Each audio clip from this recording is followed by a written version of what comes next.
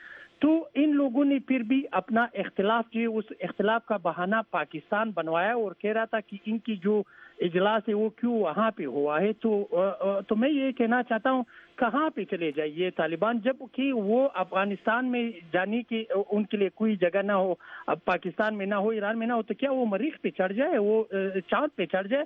تو افغان حکومت کو اگر پیس کی ناطے انہیں صلح چاہتے تو جیسے کہ انہوں نے ملا محمد رسول کی دڑے کو جگہ دیا ہوا ہے افغانستان میں، ان کے خلاف آپریشن نہیں کرتے، تو انہیں چاہیے کہ وہ ان طالبان کی جو کہ مولوی ہبت اللہ اخونزادہ کی دڑا ہے، تو انہیں یہی چاہیے کہ ان کی گھر، ان کی بال بچے جو انہیں کم سے کم تحفظ مل جائے تاکہ وہ طالبان کی گرفت سے بھی آزاد ہو جائے اور انہیں مذاکرات کا راستہ بھی کھل سکے. دوسری جانب جہاں تک آپ کا سوال کا تعلق ہے جو کہ محمد رسول کا دڑ ہے، وہ میرے خیال سے وہ افغانستان گورنمنٹ کے ساتھ نہ افغان گورنمنٹ ان کے ساتھ صلح کرنے پہ آئی ہوئی ہے ابھی تک، کیونکہ وہ دڑا میرے خیال سے اتنے ہی مضبوط نظر نہیں آ رہا جتنے یہ دوسری فالو ہے. افغان گورنمنٹ بھی جو بات کرنا چاہتے ہیں یا جو صلح کرنے کی بات کر رہے ہیں وہ ہبت اللہ اخونزادہ کی طرف زیادہ میلان ہے ان لوگوں کا.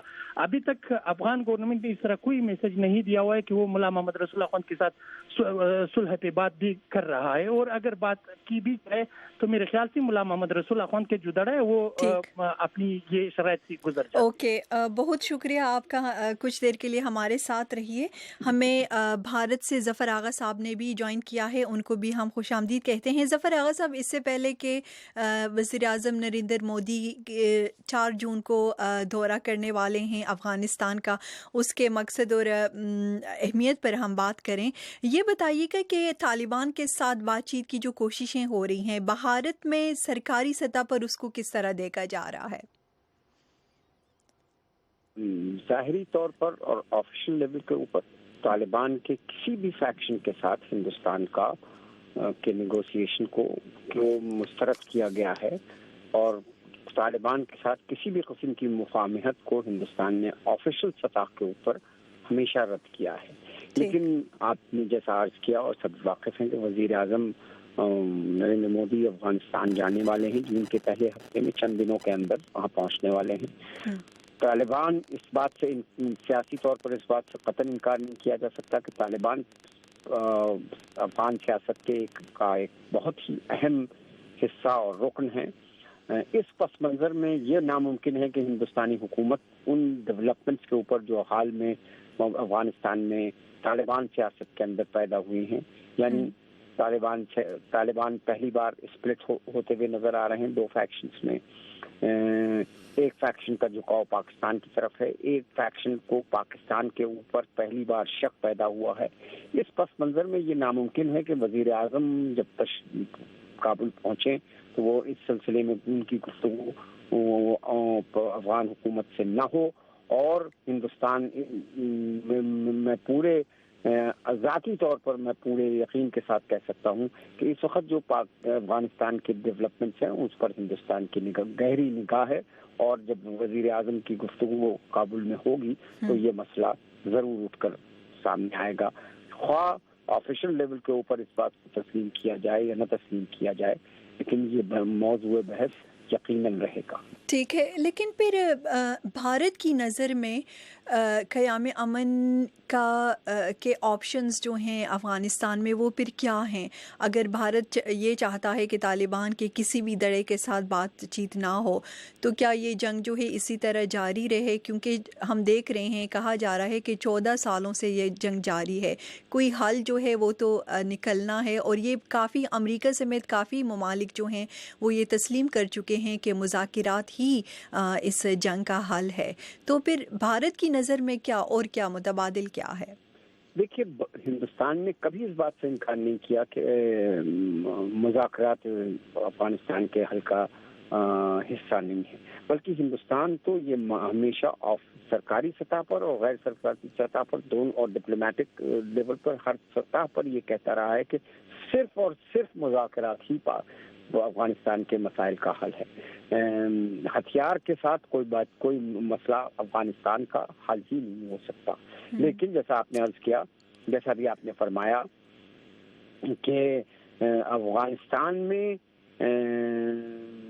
طالبان کو تسلیم کرنے کو ہندوستان آفیشل لیول کے اوپر تیار نہیں، لیکن میری اپنی ذاتی سمجھ یہ کہتی ہے کہ ان آفیشلی طالبان کے ساتھ کوئی چینل بھی کھولا جا رہا ہے غالباً، اور ہندوستان اگر مذاکرات میں طالبان کے کسی دھڑے کو شامل کیا جاتا ہے جو دوسرے طالبان کے مقابلے میں تھوڑا ماڈریٹ ہو، ہندوستان کی طرف سافٹ ہو، تو اس پر ہندوستان کو کوئی اعتراض نہیں ہوگا۔ اور دوسری ایک بہت اہم بات جو ہے کہ افغانستان کے تعلق سے جتنے بھی مذاکرات ہوئے ہیں یا اور آنے والے کچھ نیئر فیوچر میں اگر کوئی مذاکرات ہوتے ہیں تو اس میں ہندوستان کوئی پلیئر نہیں ہے، یہ بالکل کلیئر بات ہے۔ اس لیے یہ کہنا کہ ہندوستان اڑنگا لگا رہا ہے یا ہندوستان موقف جو بھی ہو، اس میں ہندوستان اڑنگا قطعاً نہیں لگا رہا ہے، اس نے اپنی پوزیشن اسٹیٹ کی ہیں، اس کے آگے اور کچھ مذاکرات کو روکنے کی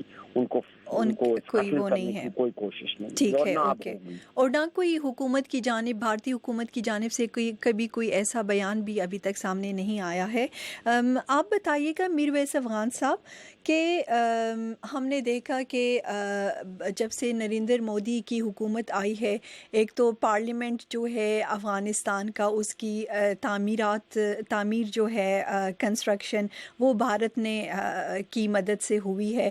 اس کے علاوہ ہم نے دیکھا کہ ایک بہت بڑی سڑک جو ہے ہلمند سے ہرات تک پرابیبلی اس کی کنسٹرکشن ہے۔ اس کے علاوہ ہم دیکھ رہے ہیں سوشل سیکٹر میں بہت زیادہ انویسٹ کر رہا ہے انڈیا۔ ابھی بھی 4 جون کو نریندر مودی کے دورے کا جو مین مقصد بتایا جا رہا ہے وہ ایک بہت بڑے ڈیم کا افتتاح کریں گے وہاں پہ۔ ان چیزوں کو، بھارت کی سرمایہ کاری کو افغانستان میں کس طرح دیکھا جا رہا ہے؟ دیکھیے، بھارت نے ہمیشہ افغانستان کی کنسٹرکشن اور افغانستان کی سیاسی اور نظامی سسٹم میں مدد کی ہے، اور اسی وجہ ہے کہ آج کل افغانستان میں جو بھارت کا سر رسوخ ہے یا لوگوں میں جو بھارت کی محبوبیت ہے وہ اوپر جاتے جا رہی ہے۔ اور آپ لوگوں کو بھی علم ہے، جب نریندر مودی یا جو بھی بھارتی حکام سے کوئی بھی بندہ افغانستان میں آتے ہیں تو لوگ اسے خیر مقدم کہتے ہیں اور بہت خوشی سے ان کے استقبال کرتے جاتے ہیں۔ وہ اس کا وجہ یہ ہے کہ آج کل افغانستان میں جو بھی لوگ ہیں وہ سمجھنے لگے ہیں کہ انڈیا جو ہے وہ افغانستان کی مدد کرتے جا رہے ہیں، اور دوسری جانب جہاں پہ پاکستان ہے تو اسی وجہ سے پاکستان کے خلاف نفرت بڑھتے جا رہے ہیں۔ عام اولس میں، عام پبلک میں جو لوگ ہیں وہ اب پاکستان کی مخالفت کرنے نظر آ رہے ہیں اور بلکہ واضح کر رہے ہیں۔ اس کا وجہ یہ ہے کہ افغان عوام جو ہے وہ یوں سمجھتے ہیں کہ ہماری جو ہمسایہ مسلم ملک جو ہے جو ساتھ ہے وہ افغانستان میں آ کر طالبان کو سپورٹ کر رہے ہیں یا افغانستان میں کچھ اس طرح دہشت گردی کو سپورٹ کر رہے ہیں، اور دوسری جانب جو انڈیا ہے جو ہم سے دور بھی ہے اور ہماری مذہب سے بھی ان کی کوئی تعلق نہیں، ہمارے کلچر سے بھی ان کی تعلق نہیں، وہ آ کر افغانستان میں کنسٹرکشن کر رہے ہیں۔ تو افغان لوگوں کا یا افغان ٹھیک ہے، آپ کا پوائنٹ آ گیا۔ جی میرویس افغان صاحب بہت شکریہ، کیونکہ اس سیگمنٹ کا ٹائم ختم ہو رہا ہے۔ بریگیڈیئر صاحب، یہ آپ کی جانب میں آنا چاہوں گی، ایک افغان آفیشل سے آج صبح میری بات بھی ہو رہی تھی، کچھ یہی بات انہوں نے بھی کی ہے کہ افغانستان کا جو سوشل سیکٹر ہے اس میں جتنی انویسٹمنٹ پاکستان کر رہا ہے اس سے کئی گنا زیادہ بھارت کر رہا ہے۔ اس کی کیا وجہ ہے؟ اور کیونکہ جس طرح آپ کو بھی معلوم ہے افغان عوام جو ہیں یا عہدیدار وہ اتنے خوش نہیں ہیں پاکستان سے، تو کیا آپ نہیں سمجھتے کہ باقی پالیسیوں میں تبدیلیوں کے ساتھ ساتھ اس چیز پر بھی، اس میں بھی تبدیلی آنی چاہیے؟ اور یقیناً یہ دو ایسے تضادات ہیں کہ ایک تو پیپل ٹو پیپل کنٹیکٹ جو ہے وہ تو پاکستان اور افغان لوگوں کے درمیان کافی ہے، اور ان کے مہاجر بھی یہاں پر تقریباً 3 ملین سے زیادہ، اور ان کا جانا، اور پھر یہ ہے کہ خاندانی رشتے بھی ہیں، اور پھر ایک بارڈر بھی ہے، ریلیجن، بہت ساری چیزیں. لیکن دوسری طرف جب پرسپشن کی بات کرتے ہیں تو تقریباً 70% پاکستان کے خلاف ہے، اور خصوصاً وہ علاقے جو کہ کابل یا اس کے نارتھ میں جو واقع ہے. اور اس کی ریزن یہ ہے کہ ظاہر ہے کہ انڈیا کا اثر رسوخ بہت پہلے سے افغانستان میں ہے، اور ابھی وہ سوشل سیکٹر میں، کنسٹرکشن میں، ڈیمز میں، ہسپتالوں میں، پارلیمنٹ میں، اور بہت ساری جگہوں پر بلڈنگز وغیرہ اور جو بسیں انہوں نے دیے، تو اس کی وجہ سے کافی انڈیا کا جو اثر رسوخ ہے وہ ایک سافٹ پاور کے طور پر وہاں پر گئے ہوا ہے. البتہ جو انڈیا اندر سے جو پاکستان کا جو مسئلہ ہے، اور وہ پاکستان کا مسئلہ یہ ہے کہ ٹھیک ہے یہ پرسپشن ہم کابل میں، افغانستان میں پوری طرح سے واش تو نہیں کر سکے. البتہ زمینی حقائق یہ ہے کہ اگر پاکستان $1 لگاتا ہے، انڈیا $10 لگاتا ہے، تو پاکستان کا وہ $1 بھی کافی ہے. لیکن جو افغانستان میں جو حکومت رہی ہے کرزئی سے لے کر جو ابھی تک ہے، اور وہاں پر جو ڈومیننٹ ایلیمنٹ ہے وہ پاکستان کے خلاف ہے، اور وہ پاکستان کو ایسے مواقع نہیں دیتا جہاں پر کہ پاکستان انویسٹ کرے، اور ان کے آفیشل سطح پر، ان کے میڈیا کے سطح پر، اور ان کا عام جو لوگوں میں تاثر ہے وہ کچھ بہتر ہو سکے. البتہ پاکستان پر الزام زیادہ لگتے رہے ہیں. اور دوسری طرف پر یہ ہے کہ انڈیا جو ہے وہ کافی مطلب اپنے جو ان کے کونسلیٹ ہے یا جو باقی ان کے کنٹریکٹرز ہے اس کے ذریعے کافی انویسٹ کر رہا ہے، اور یہ تاثر بہت زیادہ پھیل رہا ہے، اور اس نے کافی جڑ بھی پکڑ لی ہے.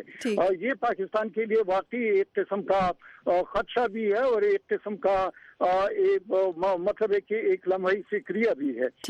لیکن میں یہ بات بھی سمجھتا ہوں کہ اس تاثر کو دور کرنے کے لیے پاکستان کو سوشل سطح پر اور اکنامک سطح پر اور میڈیا کے سطح پر اور پیپل ٹو پیپل کانٹیکٹ کے طور پر، اور اس کے علاوہ ان کے لیے کوئی سافٹ بارڈر والا اور صاف طریقے سے ان کو ڈیل کرنے والا طریقہ اپنانا ہوگا، تو پھر یہ تاثر کچھ بہتر ہو سکتا ہے. وہ کسی حد تک ہوگا، مٹ جائے گا. بہت شکریہ بریگیڈیئر صاحب، لیکن آپ مزید کچھ دیر کے لیے ہمارے ساتھ رہیے.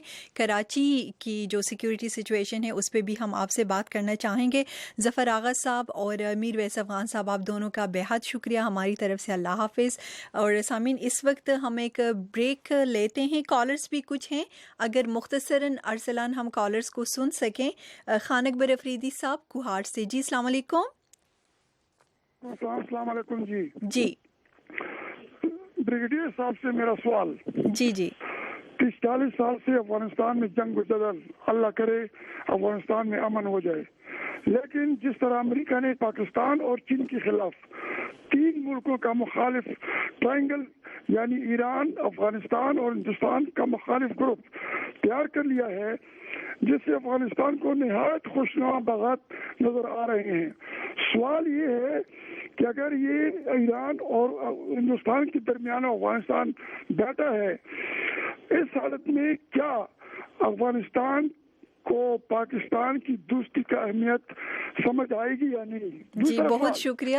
نہیں، بس ایک ہی سوال آپ کا کافی ہے، ٹائم کم ہے. میاں والی سے مرید صاحب، السلام علیکم. مختصر پلیز. السلام علیکم جناب. جی بہت خیر کر رہا ہوں. بالکل افغان بھائیوں کو ہمارا ضرور گلہ کرنا چاہیے، کیونکہ 40 لاکھ افغانی ابھی تک ہمارے بھائی یہاں پھر رہے ہیں. تو میں یہ کہتا ہوں کہ امریکہ اور انڈیا اور اسرائیل یہ کبھی نہیں چاہیں گے کہ افغانستان میں امن ہو. وہ وجہ یہ ہے کہ وہ پاکستان کو ایٹمی طاقت ہونے کی وجہ سے اس کو بالکل جو ہے بالکل غرق کرنا چاہتے ہیں. جب تک پاکستان کے پاس ایٹم بم ہے یہ افغانستان میں امن نہیں ہوگا. بہت شکریہ. تھینک یو سو مچ. محمد شفیع چترال سے اس سیگمنٹ کے لاسٹ کالر. السلام علیکم. السلام علیکم جی. شناز، بہت شکریہ ہمیں ٹائم دینے کا. سوال میرا کمانڈر صاحب سے یہ ہے، سوال میرا کمانڈر صاحب سے یہ ہے کہ ہندوستان کی جو پالیسی ہے وہ ہمیشہ مسلمانوں کے خلاف ایک مکرانہ پالیسی رہا ہے، اور اتنا پیسہ جو ہے ہندوستان افغانستان کے اندر بہا رہا ہے، یہ بات سمجھ میں نہیں آ رہا ہے، لیکن اس کے پس پردہ کچھ نہ کچھ راز ضرور ہے جو کہ ہمیں بہت شکریہ محمد شفیع صاحب، یہ ہمارے کالرز کے ویوز تھے اور ٹائم نہیں ہے کہ ہم اس پہ بحث کر سکے۔ آپ بریگیڈیئر صاحب ہمارے ساتھ رہیے، کراچی کی صورتحال پر بات کرنے سے پہلے اس وقت ہم لیں گے ایک مختصر سی بریک۔ گلوبل ایشوز پر دو ٹوک بات۔ ملیہ صاحبہ، کیا اس کی وجہ اسلاموفوبیا ہے؟ کیا یورپ خوفزدہ ہے؟ دنیا بھر سے ماہرین کی رائے۔ جب ان کو مہاجرین کا سامنا کرنا پڑا تو انہوں نے کہا ہاں ہم مہاجرین کو لینے کو تیار ہیں، لیکن مسلمان مہاجرین کو لینے کو تیار نہیں ہیں۔ Cooperation with countries like Pakistan, which we're already partnering with in this fight against terrorism. کہ پاکستان کا پورا فوکس صرف یہ ہے کہ بھارت پاکستان کو جنگ مسلط نہ کر سکے۔ غیر جانبدار بحث۔ کہ ریمٹ ڈیوس کا واقعہ ہوا پاکستان کے اندر، کہاں تھی عدالتیں، کہاں تھی آزاد ہے کہ ہماری عدالتیں، کیا یہ عدالتوں کا فیصلہ تھا؟ پاکستان میں دیکھیں ایک تو کلچر ہے سائلنس کا، اور خاص طور پہ جہاں پہ سیکشول ابیوز یا کوئی بھی چیز اس موضوع سے اس کا تعلق ہے۔ انڈیپینڈنس ایونیو، واشنگٹن ڈی سی سے محمد عاطف کے ساتھ۔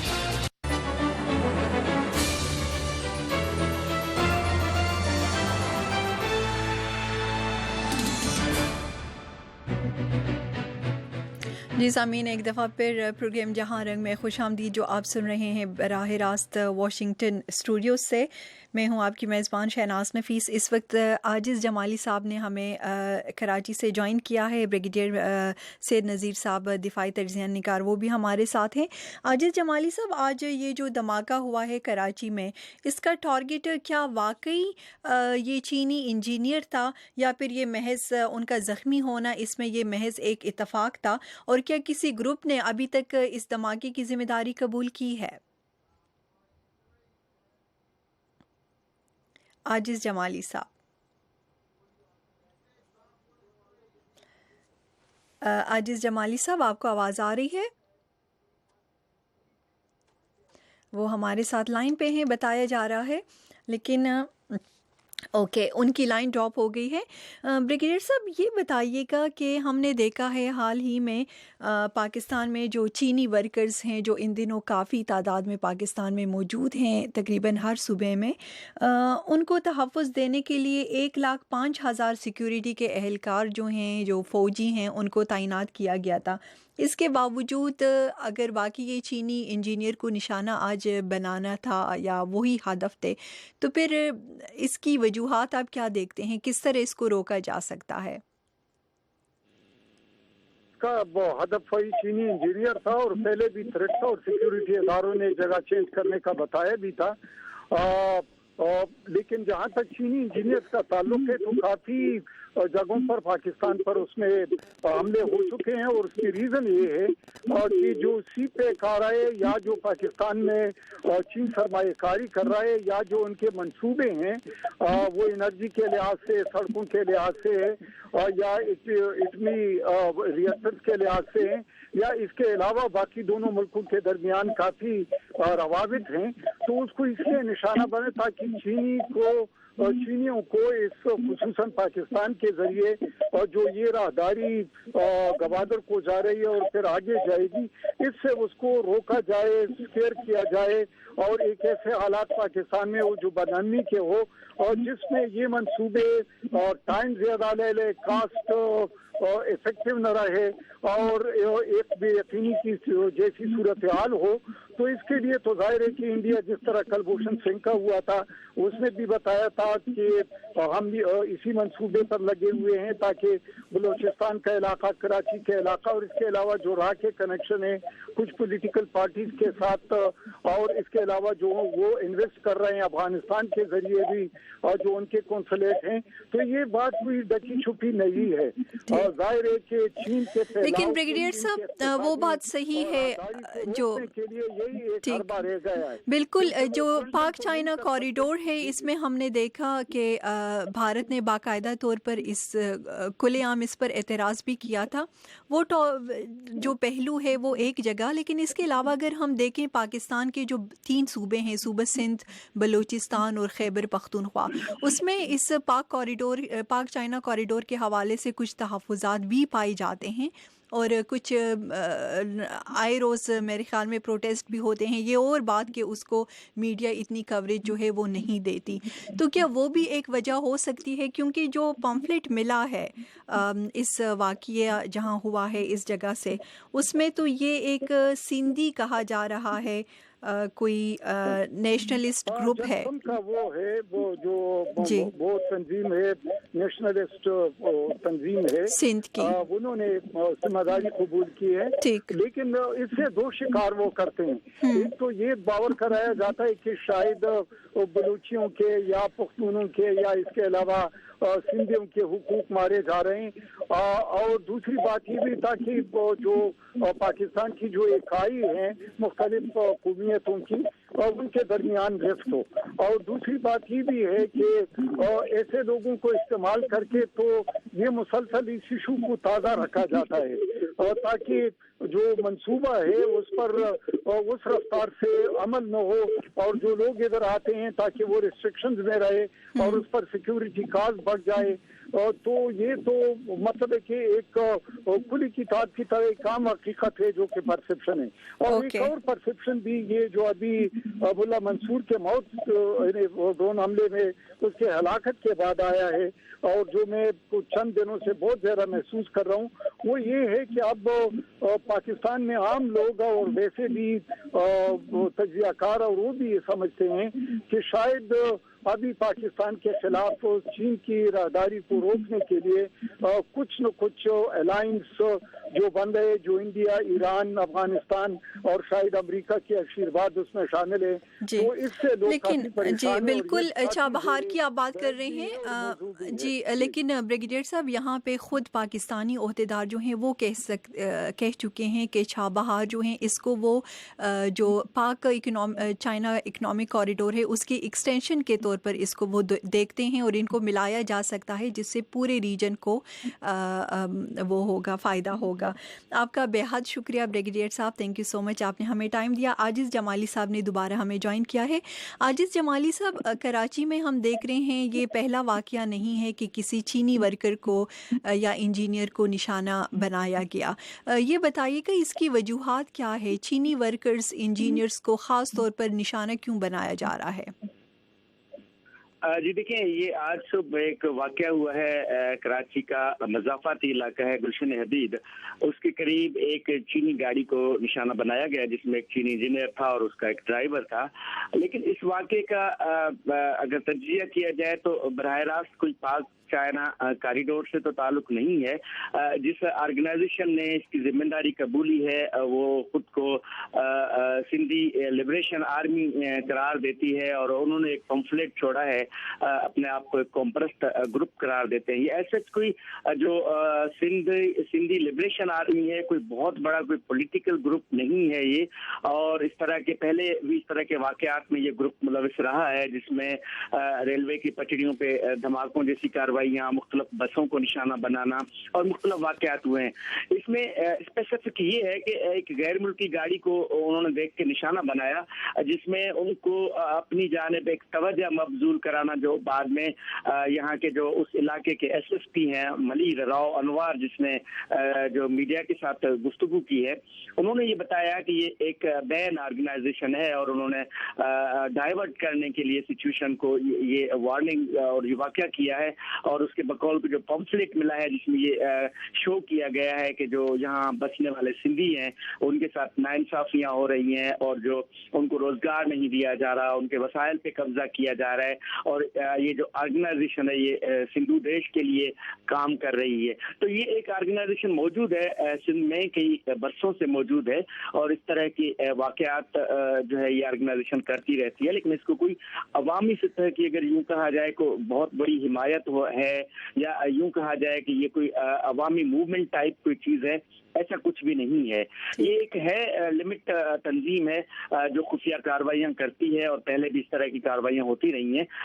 تو نشانہ بنانا ایک محض اتفاق ہو سکتا ہے, چائنی گاڑی کو نشانہ بنانا, یا ایک غیر ملکی کو نشانہ بنانا جس میں کوئی بہت بڑا نقصان تو نہیں ہوا. اور یہ اچھی بات ہوئی کہ ایک غیر ملکی گاڑی کو نشانہ بنانے کے بعد اگر یہ بڑا واقعہ ہوتا تو شاید انٹرنیشنلی چائنا اور دنیا کی دیگر جو میڈیا اور دیگر قوتیں شاید اس طرف متوجہ ہوتی جو نہیں ہو سکی. بہرحال میرا یہ خیال ہے کہ یہ ایک ایسی کارروائی ہے جس کا مقصد صرف اپنے آپ کی جانب پاکستان کی ایجنسیز کو, انٹیلیجنس کو اور ان کو متوجہ کرنا تھا. بہت شکریہ عاجز جمالی صاحب. مزید آپ سے بات کرنی تھی لیکن آپ کی لائن جو ہے وہ کافی مشکل سے آج ہمیں ملی ہے. آئندہ پھر آپ سے بات ہوگی. تھینک یو سو مچ سر, آپ نے ہمیں ٹائم دیا. اور اس وقت سامعین خالد فاروقی صاحب نے ہمیں جوائن کیا ہے بریک لیے بغیر. ان سے ہم بات کرنا چاہیں گے. جیسا کہ آپ کو معلوم ہے کہ آج وزیر اعظم نواز شریف صاحب جو اپنے علاج کے لیے اس وقت لندن میں موجود ہے, انہوں نے کابینہ کا جو اجلاس ہے اس کی صدارت ویڈیو لنک کے ذریعے کی ہے. ساتھ ہی قومی اقتصادی کونسل جو ہے اس سے بھی انہوں نے خطاب کیا. آپ بتائیے گا خالد فاروقی صاحب, مین باتیں جو ہیں وزیر اعظم صاحب نے کیا کی ہیں؟ دیکھیے, وزیر اعظم پاکستان میں جو ان کا فوکس بنیادی طور پہ تھا, میرے خیال میں قومی اقتصادی معاملات سے ہٹ کے زیادہ اس کے سیاسی اثرات ہیں. اور انہوں نے جو ایک اپنی ایبسنس جو ملک میں تھی اس کے اثرات جو ہیں ان کو کم کرنے کی بنیادی طور پہ تو انہوں نے کوشش کی ہے. پھر یہ ہے کہ وزرائے اعلیٰ اس میں موجود تھے, جو وزیر اعلیٰ پنجاب ہیں وہ خود وہاں لندن میں موجود تھے. تو اس کے وہ اثرات ہیں جو سیاسی طور پہ ہیں. دوسری بات یہ ہے کہ یہ جو ہمارے جو وفاقی بجٹ جو ہمارا آئے گا تو اس کی کیونکہ تیاری ہے, جون کا مہینہ جو ہوتا ہے اس کا پہلا ہفتہ وفاقی بجٹ کا ہوتا ہے. تو اس وفاقی بجٹ میں گورنمنٹ اپنی وہ جو ایک اعتماد حاصل کرنا چاہتی تھی پارلیمنٹ کا, تو وہ انہوں نے کیا. اور ایک ویڈیو لنک کے ذریعے انہوں نے مطلب اپنے خطاب میں جو ترقیاتی بجٹ جو ہے اس کی منظوری لی ہے. تو آپ کو پتا ہے کہ جو اقتصادی کونسل نے جو مالی سال 2016-17 کے لیے کیا ہے وہ تقریباً 1675 ارب روپے کا ترقیاتی بجٹ ہے جس کی منظوری جو ہے وہ دی گئی ہے. تو میرے خیال میں یہ اس کے بہت زیادہ جو ہے بنیادی طور پہ سیاسی اس کے اثرات ہیں. لیکن میں یہ سمجھتا ہوں کہ جو حکومت کے اپنے ٹارگیٹس ہیں اس پہ, کیونکہ پچھلا جو بجٹ تھا اس کو وہ حاصل نہیں کر سکے تھے. اب اس میں جیسے ہم سمجھتے ہیں کہ انہوں نے کہا تھا کہ جو پرائم منسٹر نے جو دعویٰ کیا ہے انہوں نے تو یہ کہا ہے کہ ہماری اقتصادی ترقی کی شرح جو ہے وہ جیسے انہوں نے کہا کہ 4.71% رہی. لیکن میرا خیال ہے کہ اور پھر اقتصادی ترقی کی جو آئندہ سال کے لیے شرح یہ 5.7% رکھی گئی ہے. لیکن میرا یہ خیال ہے کہ حکومت کے جو اہداف تھے پچھلے بجٹ میں اور پچھلے سال کے دوران, مالی سال کے دوران, وہ حکومت اس کا حاصل نہیں کر پائی. یہ ایک پرائم منسٹر کی اسپیچ پازیٹیولی اس کو اس وقت اس لیے بہت زیادہ لیا جا رہا ہے اس لیے کہ وہ ان کی ہیلتھ کے ایشو کی وجہ سے تو زیادہ تنقید نہیں ان چیزوں پہ ہو رہی. لیکن اگر آپ دیکھیں تو مجموعی طور پہ حکومت اپنے اہداف جو ہے, جیسے اسٹیٹ بینک کی رپورٹس کی جو سماحی رپورٹس آتی رہتی ہیں اس کے مطابق بھی حکومت اپنے اہداف کو حاصل نہیں کر پائی پچھلے سال کے دوران.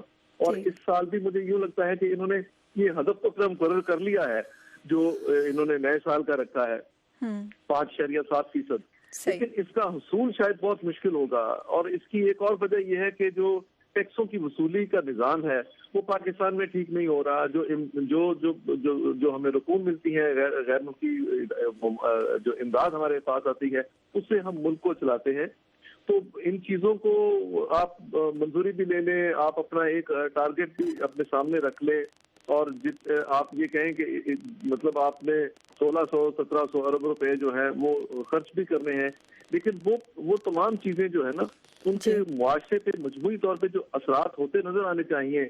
ہمارے پاس ہیلتھ کا سسٹم, ہمارے پاس ایجوکیشن کا سسٹم, یہ دیکھیے جو